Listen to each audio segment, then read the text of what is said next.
ये जरूरी नहीं कि परिस्थितियां हमेशा वैसा ही काम करें जैसा कि हम चाहते हैं, लेकिन असली खिलाड़ी की पहचान विपरीत परिस्थितियों में ही होती है। ये कहानी है एक ब्रिटिश खिलाड़ी डेरिक एंथोनी रेडमॉन्ड की, जो अपनी कंट्री के बेस्ट रनर में से एक था।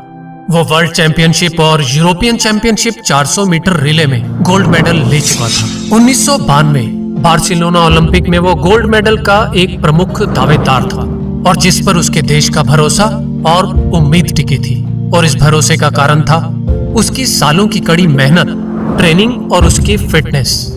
वो सबके भरोसे पर खरा उतरते हुए एक प्रबल दावेदार की तरह बार्सिलोना ओलंपिक में 400 मीटर रेस के सेमीफाइनल तक जा पहुंचा था। अब उसका वो गोल्ड मेडल जीतने का सपना, जिसके लिए वो सालों से ट्रेनिंग कर रहा था, उससे ज्यादा दूर नहीं था। डेरिक ने बहुत ही शानदार तरीके से 400 मीटर रेस में एक मजबूत शुरुआत की और 250 मीटर तक उसने एक अच्छी बढ़त भी बना ली। लेकिन फिनिश लाइन से सिर्फ 150 मीटर की दूरी पर अचानक डेरिक को पॉप की आवाज महसूस हुई, और उसके साथ ही एक असहनीय दर्द के साथ वो लड़खड़ाते हुए कुछ ही कदम आगे बढ़ा पाया और वहीं बैठ गया। डॉक्टरों और सहायक स्टाफ की एक टीम दौड़ते हुए डेरिक के पास पहुंची। वो आवाज उसके घुटने के पीछे मांसपेशी फटने की आवाज थी। डेरिक को अपना वो ओलंपिक जीतने का सपना फिसलता हुआ महसूस हो रहा था। लेकिन तभी डेरिक डॉक्टर और उनकी टीम से अपने आप को छुड़वाते हुए खड़ा हो गया, क्योंकि रेस को फिनिश करने ना करने का फैसला डेरिक को ही लेना था। और चलने लगा एक असहनीय दर्द के साथ, एक पैर पर लड़खड़ाते हुए अपनी रेस खत्म करने के लिए, फिनिश लाइन तक पहुंचने के लिए। तभी उसके पिता भी भीड़ में से निकलकर अपने बेटे की तरफ दौड़ते हुए, सिक्योरिटी को तोड़ते हुए अपने बेटे को थामने के लिए उसके पास जा पहुंचे। डेरिक को जैसे ही अपने पिता का स्पर्श मिला, डेरिक रो पड़ा। पिता ने अपने बेटे से कहा कि तुम्हें ये करने की जरूरत नहीं है। उन्हें डर था कि उनके बेटे का पैर कहीं हमेशा के लिए खराब ना हो जाए। लेकिन डेरिक ने कहा कि नहीं, मुझे ये करना है।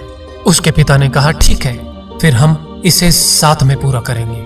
और अपने बेटे को एक हाथ से संभल कर थामते हुए अपने कंधे का सहारा दिया, और डेरिक असहनीय दर्द और आंसुओं से भरे चेहरे के साथ अपने पिता के कंधे पर झुक गया, और दोनों चल पड़े फिनिश लाइन की ओर। कुछ ही दूर चलने के बाद वहां के अधिकारियों ने उन दोनों को फील्ड से हटाने की कोशिश की, लेकिन डेरिक के पिता ने रक्षात्मक रूप से उन्हें दूर कर दिया।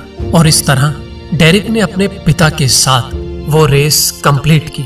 स्टेडियम में बैठे 65,000 लोगों ने उन दोनों को स्टैंडिंग ओवेशन दिया, और अगले 10 मिनट तक पूरा स्टेडियम इस स्टैंडिंग ओवेशन की तालियों और उत्साह के शोर से गूंजता रहा। इस रेस में डेरिक मेडल तो नहीं जीत सका, लेकिन उसने लाखों लोगों का दिल जीत लिया। उसकी हार ने भी ओलंपिक गेम्स में साहस का एक इतिहास रच डाला।